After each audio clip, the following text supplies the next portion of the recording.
Hello everybody, my name is Henrox and I hope you're all having a great day. We're back here in the Sunless Seas and we're gonna try and do something. We're gonna try and succeed on everything. I don't know. Get rich quick, that's our scheme. Get rich and famous and everything. Got some harbor provisioners here. Well, we're not gonna buy anything from them because that was expensive. Right, so we are looking for something down there, I think. I think down here is where we want to go. We're looking for the Iron and something company. And we're gonna find it. Even if it's the last thing we do. Which in this game is a high risk. It's probable. Oh, look at that. Battle stations, general quarters. Come on, go. We can take him out. He's simple. Whammo! Look at that. And avoid his charge. Now he went down. Downtown. Fire again. All clear. Dissect it again. It's not dead! Well... shit.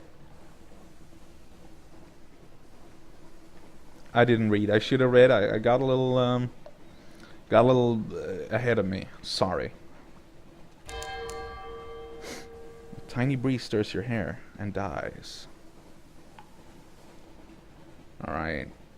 Well, we're in the middle of nowhere.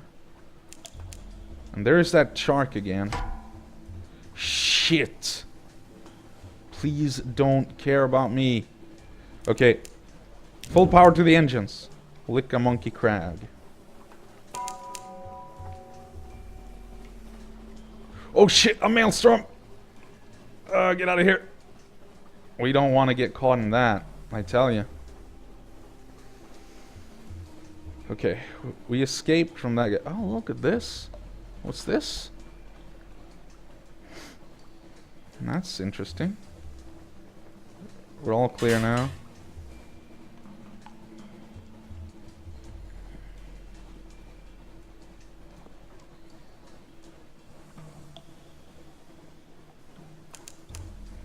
Luminescent beast-like islands, dolphins play in your wake. That's creepy. I wonder what this is. Will I get a discovery or something? No? Yeah, no? Alright, well, we'll continue south. We got plenty of fuel, and we got plenty of supplies, and we're not insane, so I think we're fine. Discovered crab cake. Okay, well, I hear crab cake is tasty. I don't really know what we're looking for. Maybe this is what we're looking for. Maybe. I think this is what we're looking for. Pig Mode Island. What? What the... what the truck? Laughter from the foredeck. Pig Mode Island. Okay, Lilyfleur, you're going down. You're going downtown. Fire! Okay, you missed. That was very bad of you. It's very, very bad. Fire! Ow. We suffered 8 damage, but we're fine. Turn around. Fire again. Bam. Ugh. Suffered 8 more damage. Fire again.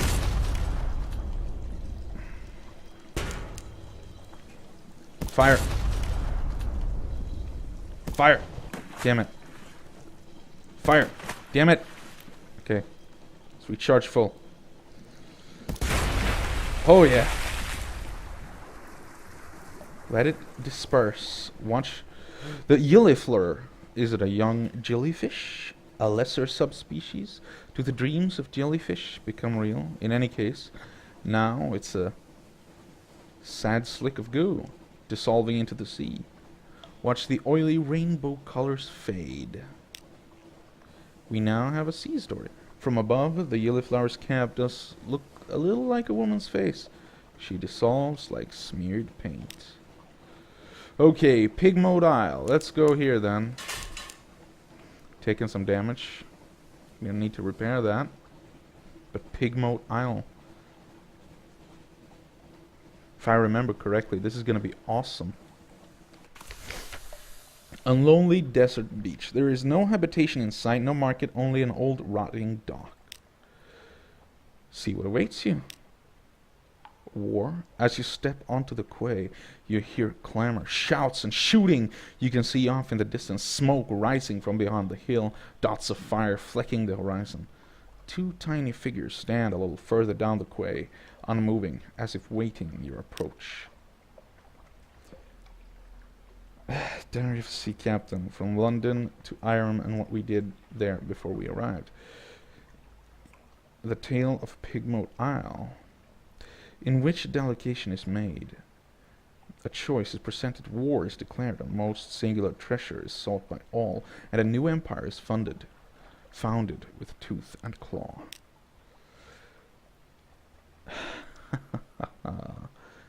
The figures were rodents! To my left was a Rattus Faber, wearing goggles, a blacksmith apron, and an assortment of tools. To my right, an unusually large guinea pig, wearing a helmet and breastplate, reminiscent of nothing as so much as the high Middle Ages. The rat stepped forward and bowed.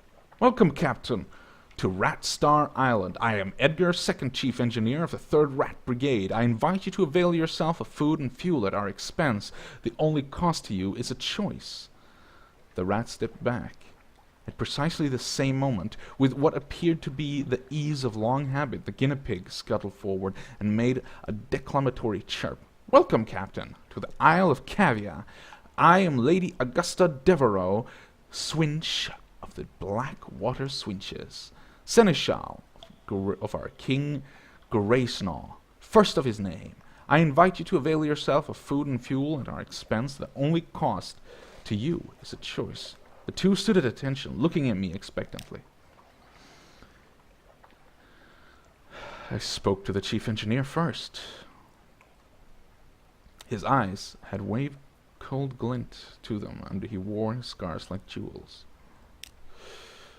I asked the chief engineer to elaborate. He looked at me for a long, measured moment before speaking gruffly. "We came to this island to make a home for ourselves away from London, its cats and snuffers, its rat-skin suits. We came to live as citizens of our own republic. We came with our tools, our teeth, and our clever hands. And we made a beautiful city by the light of the Rat Star that shone bright and blue on Mount Ararat." The chief engineer nodded towards the distant hill. "One day we braved the depths of the chicken woods, and from the top of Mount Ararat we plucked the Rat Star to be our light, our beacon. But the pigs of Chavi saw the light, and they lusted for it. They sent armies to rule us and steal our star. We will not permit them to take what is ours. We will resist to our last breath. Will you join us in defeating them?" I spoke with the seneschal. How did an armored guinea pig manage to look real? The knight out of habit. The seneschal cleared her throat with a delicacy to rival the Duchess' own before speaking. "Graysnaw the king, our lord and sovereign, full 7 months had sojourned on sea, conquered this land and won the southern main. Now no fortress against him shall remain. No city walls be left for him to gain, save the rats that squeak behind mountain. Unlikely was the lamb of our deliverance. Assured shall be our glories and their fall, when our lady's eye restored be to our hall." The seneschal composed herself, and then added, "We saw truth and beauty by the light of our lady's eye on Mount Caveat.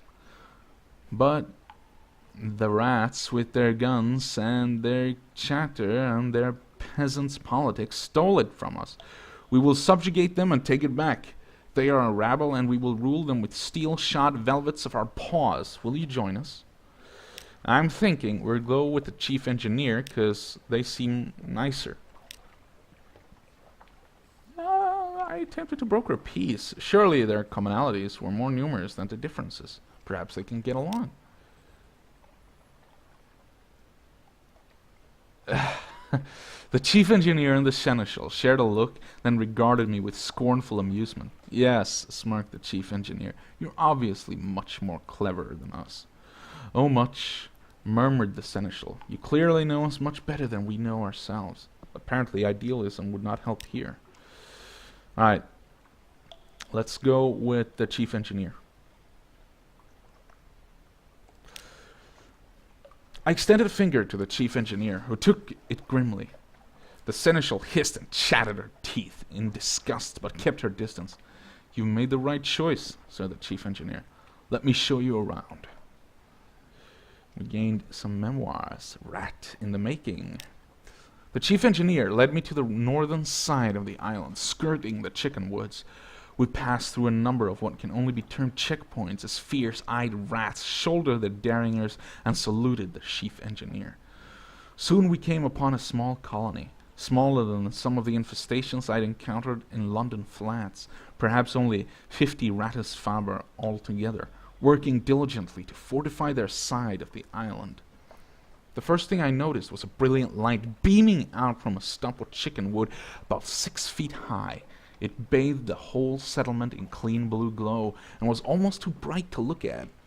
By its light I could see several raised mounds of earth, suggesting shallow tunnels. An efficient fishing operation was set up by the water, an albino rat mending nets while others stabbed sharpened sticks into the waves.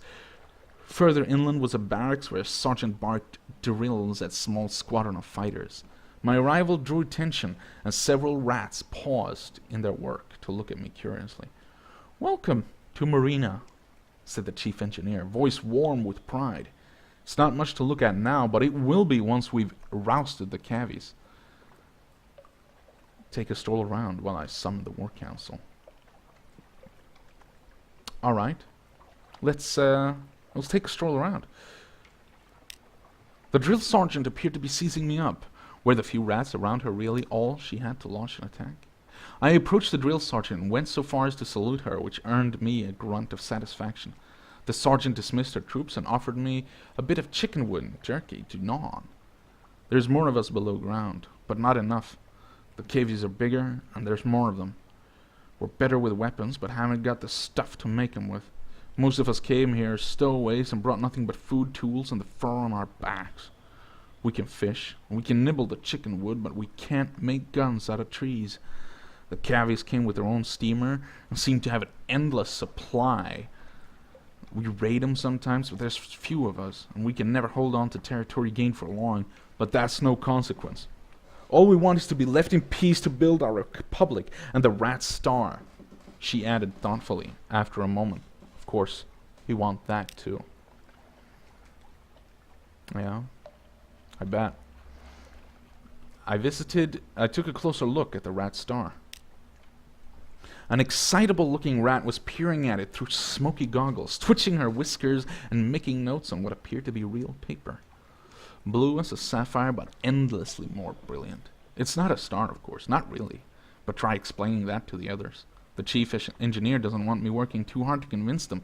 Says this is better for morale. But just look at it. Look! She offered me her goggles. I managed to work them over just enough of one of my eyes to see the truth of what she was studying. It was scintillac, but unlike any I'd ever seen before. Blue as sapphire, but more brilliant. Something about the clarity of its color was tremendously soothing. The chief science officer tithered with pleasure as I handed her goggles back. Those of us who've been to the cavy side of the island and lived to tell say that there are plenty of glow there. Plenty of bright water all around, but nothing like this. We look at this from the island's center, Mount Ararat. Only it's not a mountain, of course, any more than this is a star. It's hollow. There's sweet water inside and coral crawling up all the walls of it, but nothing that glows save this. It's ours now, and no one can take it from us. Yeah? I headed down to the beach. Who ever heard of a rat mending a net? An albino rat smiled up at me, from his mending works, looking dainty and a little shy. Chickenwood floats, especially when it's dried out and sealed, so we're able to paddle out a bit and cast our nets. We come up with all sorts of things. Blind fish, crabs, sometimes a chunk of a broken tentacle. But the fishing would never be so good without the red rat star. He beamed. I think it only draws good fish and keeps the scary ones at bay. I know the chief science officer doesn't believe it, but I do. That light is our livelihood. Yeah? Well, I finished my exploration. Let's go to the War Council.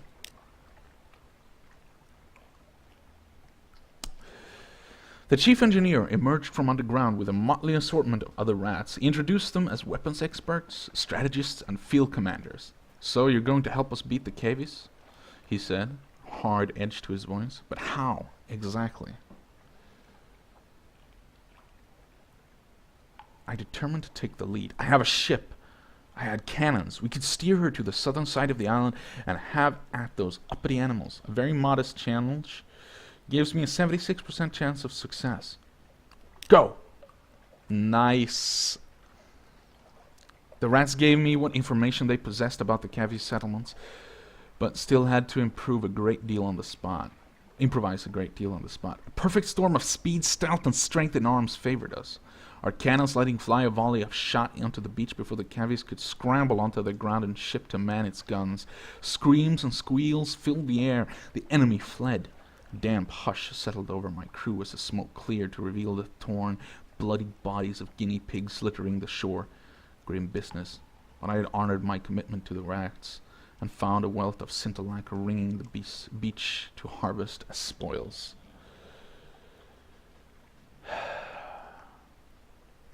Well, I destroyed the guinea pigs.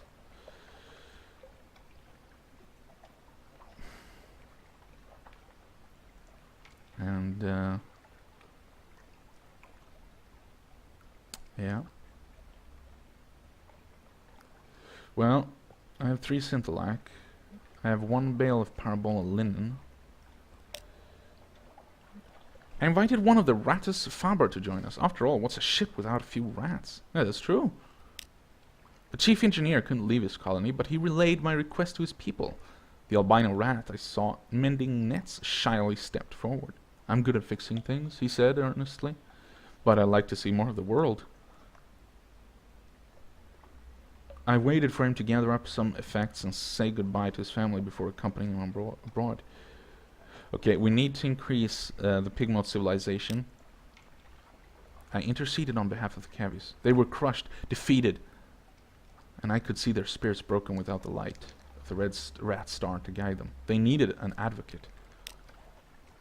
I appealed to the chief engineer's moral fortitude and sense of fair play. Perhaps the Cavies suffered the loss of the light from the center of the island. Perhaps they were only trying to get it back, not stealing it from the rats. The chief engineer looked troubled, but shook his head. "You fought one battle, Captain," he said gravely. "We fought hundreds against them. They're monsters, pure and simple. And sooner we rid of them, the better. Rid of them. I saw by the light of the scintillac a dozen rats using the steam pinnacle supplies to build something that looked remarkably like a sausage machine." Yeah, well.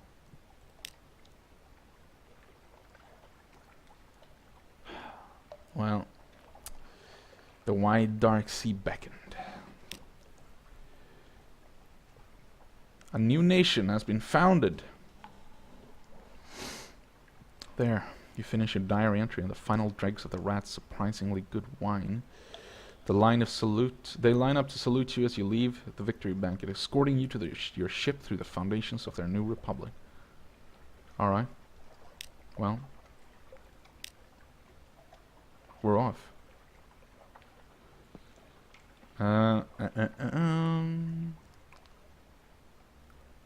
Marina has not been kind to its enemies. The survivors of the war has been sent to this swamp where they ponder their failure. The rat guards patrol from atop a spiked wall, passing the time by pelting the mud-slicked guinea pigs with sharp rocks.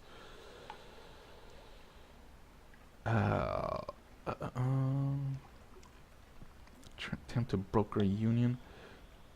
No, I don't have enough spirit. Assist the camp. I'm not gonna assist the revolution. I'm gonna give them some supplies. The regular gate guards do not dare search the hairless advisor. A few careful lies to get you and your supplies through without incident. The starving cavies have little to repay your kindness, but offer what little they manage to keep from the ship. A cache of curiosities. On the day we saw the pillars of Irem, they are not what I expected. Irem is the place one does not expect. That is its nature. You have seen it in your dreams, yes. You found this page long after my death. I knew when I wrote these words that I would read them one day, that you would read them one day. Irem taught me this. Now Irem's lesson is all that remains to me. Yeah, that's not weird at all. Alright. We are gonna go off into the seas. We're gonna come back to Morinia, Pigmode Isle, and see if we can unite the peoples there, the guinea pigs and the rats, because I don't like how they're treating the rats, but at the same time I don't like how the rats are treating the guinea pigs, but at the same time it's their island, right? But we have to work it slow, and we need to find that iron and mischief companies thing. So this is going to be the last episode unless you want me to record more. So please make it known in the comments below and by liking this video if you want to see more of the Sunless Seas. And in any case, have a great day. Goodbye.